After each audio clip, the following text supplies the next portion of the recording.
I guess you could say I was always the other one. Not the first choice, not the one in the spotlight. That was Anna, my older sister. Everything from the start just came her way, attention, gifts, you name it. My name is Emily, and this is the story of how I grew up. We lived in a decent enough house. Dad worked as a mechanic and Mom was a part-time cashier.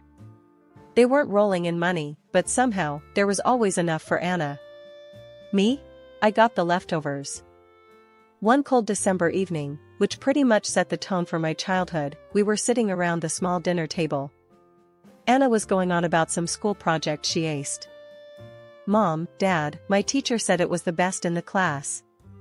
Anna beamed, her eyes lighting up in a way that made my parents practically glow with pride. That's my girl. We knew those science kits were worth every penny, Dad said, his voice full of nothing but pride. Mom nodded. We'll get you whatever you need, honey. You just keep up the good work. I poked at my food, feeling the familiar knot in my stomach. Hey, I got an A on my math test. I mumbled, not sure why I bothered. That's nice, Emily, Mom said, barely glancing my way. Make sure you keep it up. No praise, no excitement.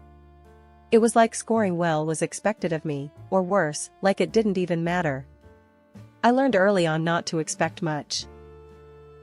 Christmas was a few weeks away, and the disparity in our living room was almost laughable. Under the tree, beautifully wrapped gifts piled up, all for Anna. I knew the routine. My gifts were usually things like socks or a book, nothing that screamed special. That year, it wasn't any different. Anna ripped through her presents with glee, uncovering new clothes, gadgets, and even a brand new laptop. Oh my God, this is awesome. Thanks, Mom and Dad, she squealed. I unwrapped my own, a second-hand novel and a pack of plain shirts. Thanks, I said, trying to keep the disappointment out of my voice. When the holidays were over, things went back to the usual routine. Anna was the star, and I was just there. Aunt Sarah was the only one who seemed to notice. She'd drop by now and then, always with a small gift just for me, something that made me feel seen. But those visits stopped after one particularly ugly argument. I was coming home from school when I overheard them in the kitchen. You can't keep doing this, John. You're ignoring your younger daughter, Aunt Sarah said, her voice stern and full of frustration.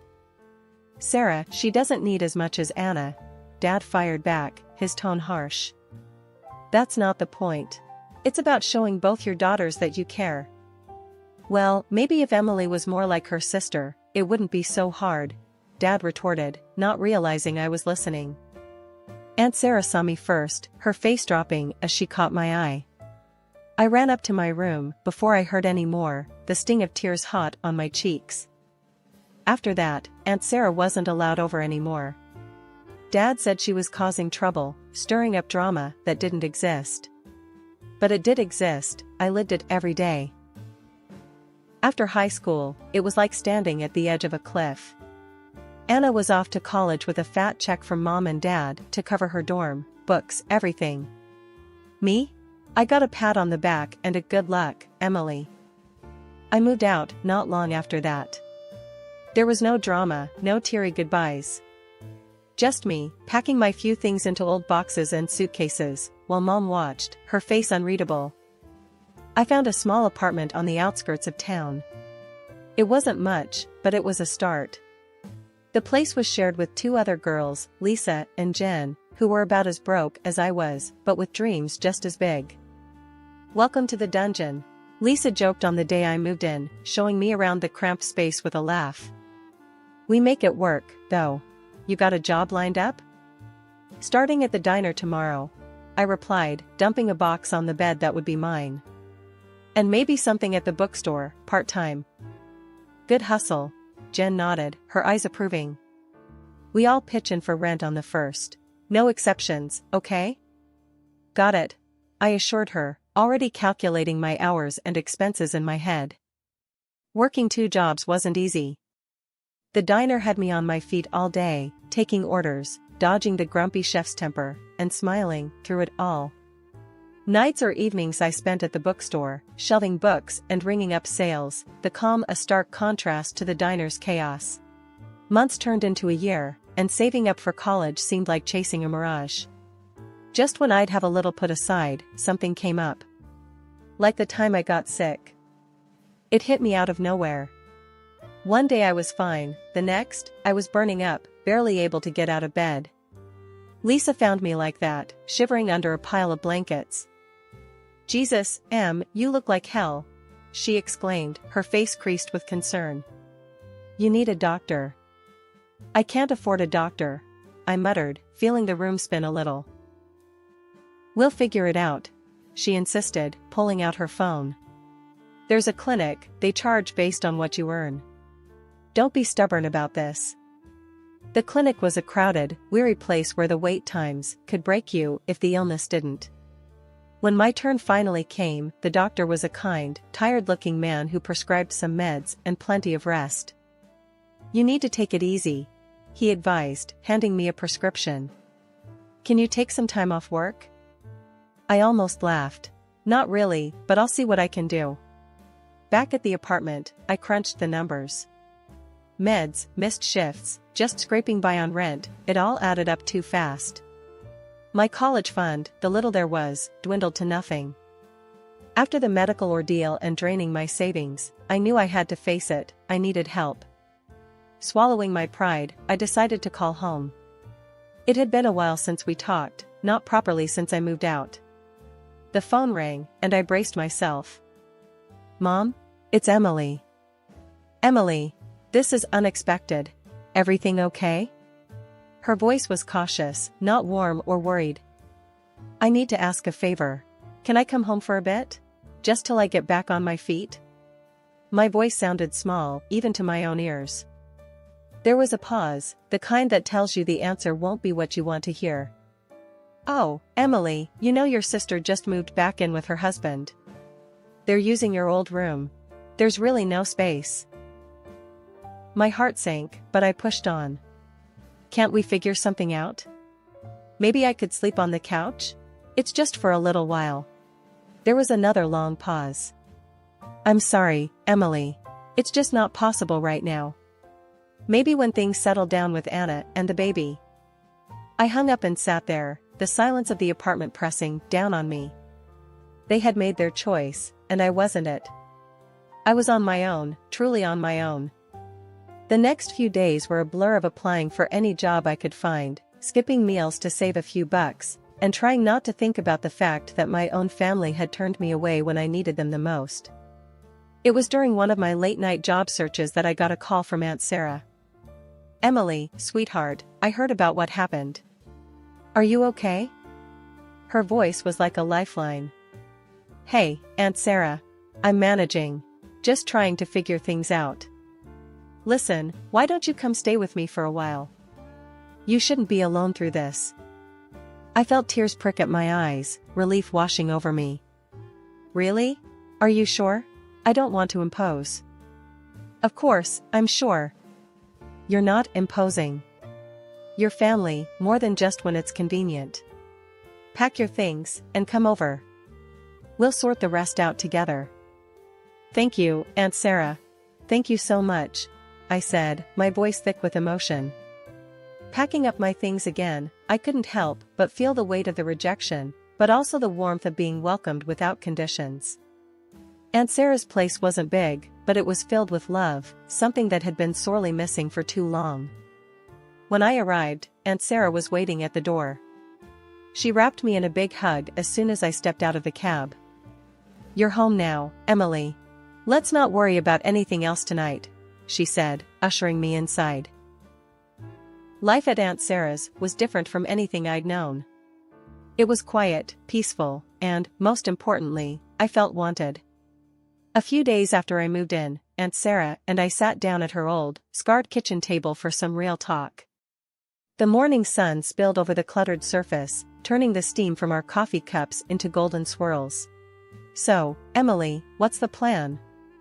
Aunt Sarah asked, her eyes locking onto mine with that direct, no-nonsense way she had. I took a deep breath, stirring my coffee slowly. Honestly, Aunt Sarah, I want to go to college. I want to be a lawyer. But everything's just messed up right now. She nodded, tapping a finger on the table, thoughtful. Lawyer, huh? That's a big dream, Emily. Big dreams are good. They keep us going. But they need big plans. What's stopping you?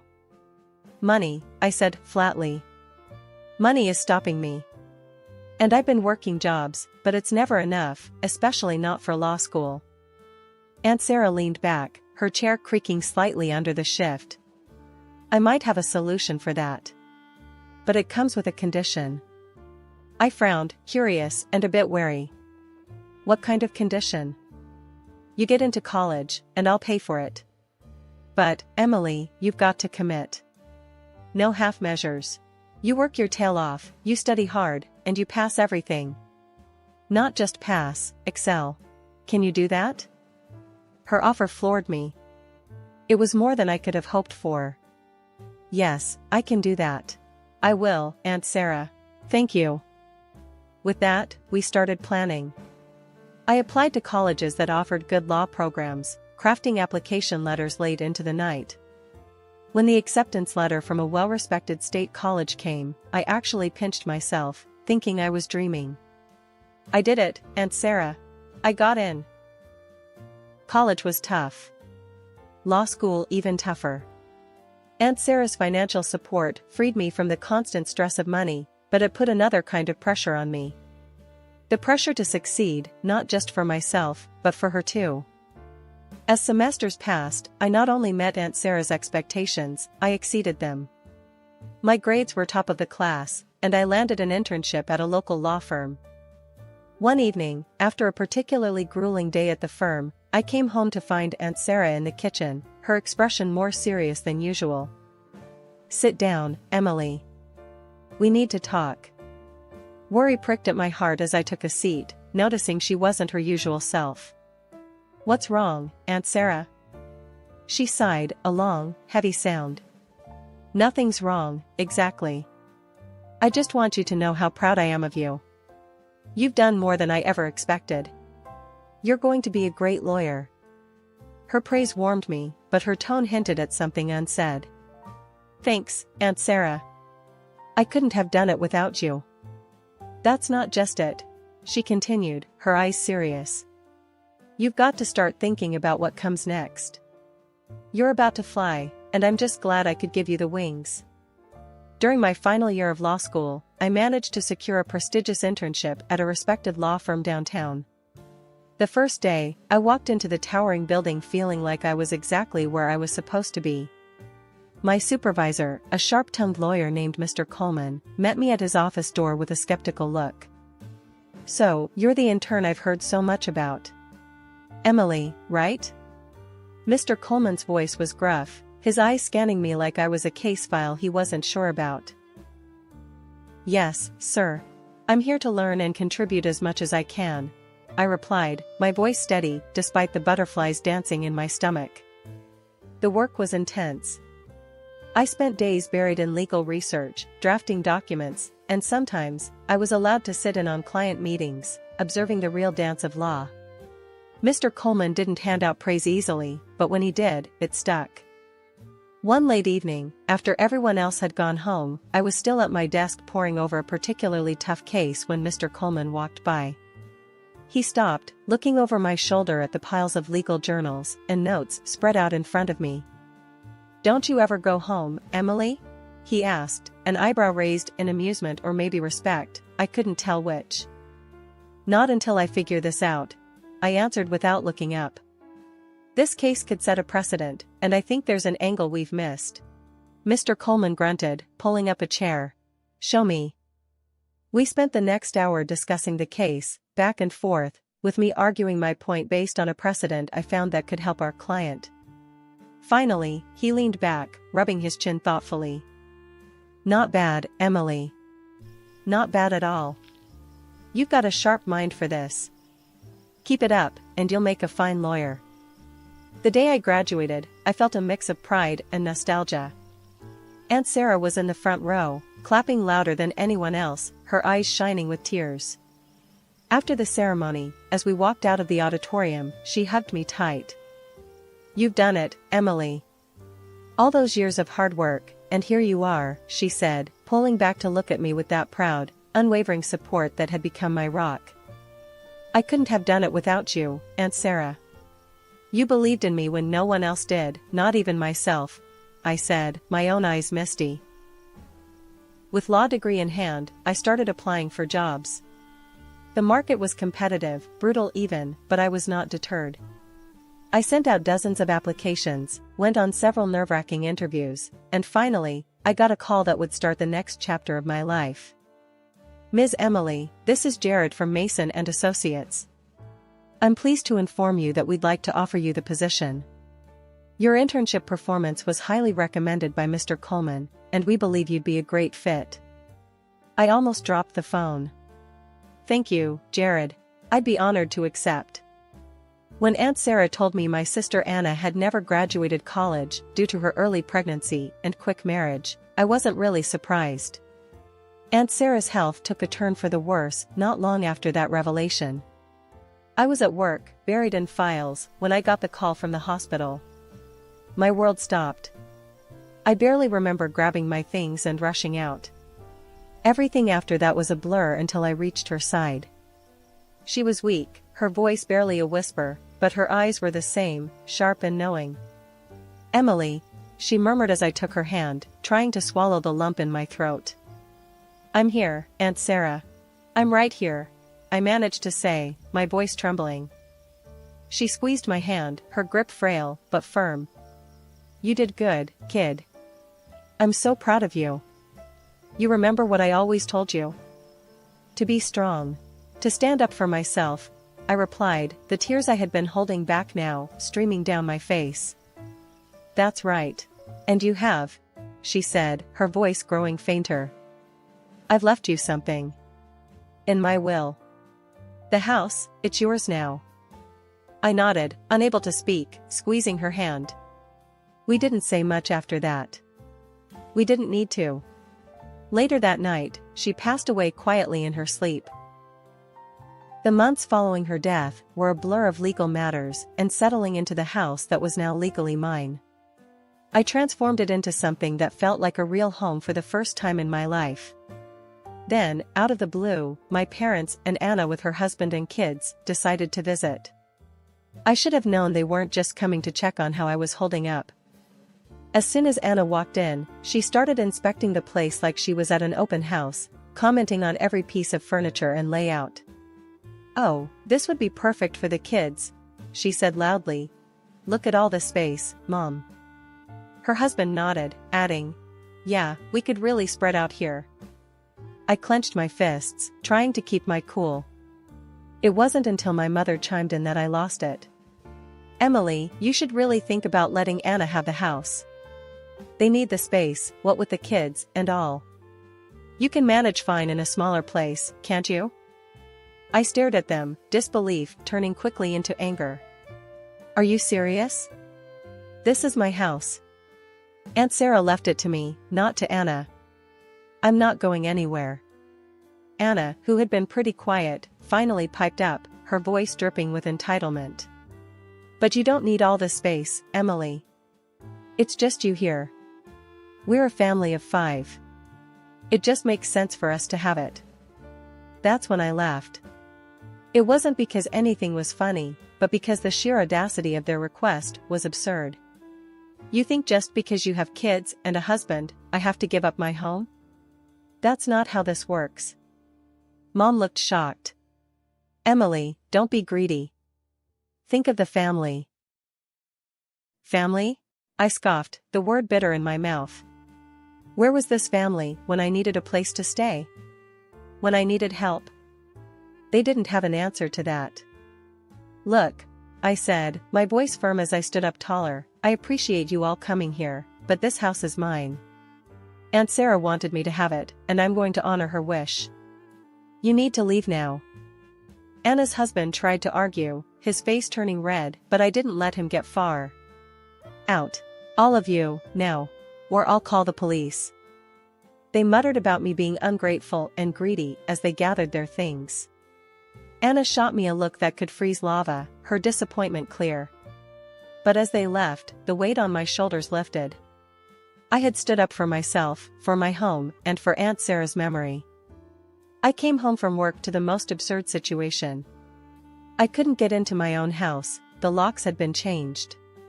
Before I could process what was happening, I heard noises inside and started banging on the door. It swung open and there stood my sister Anna, with her husband and their kids scattered behind her.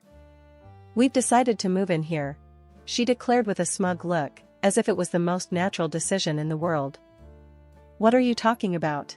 This is my house," I snapped, disbelief and anger swirling inside me. Anna shrugged, unbothered. "Well, we need it more than you do. We've already moved everything in." "That's not how any of this works, Anna. I'm calling the police," I said, fumbling for my phone.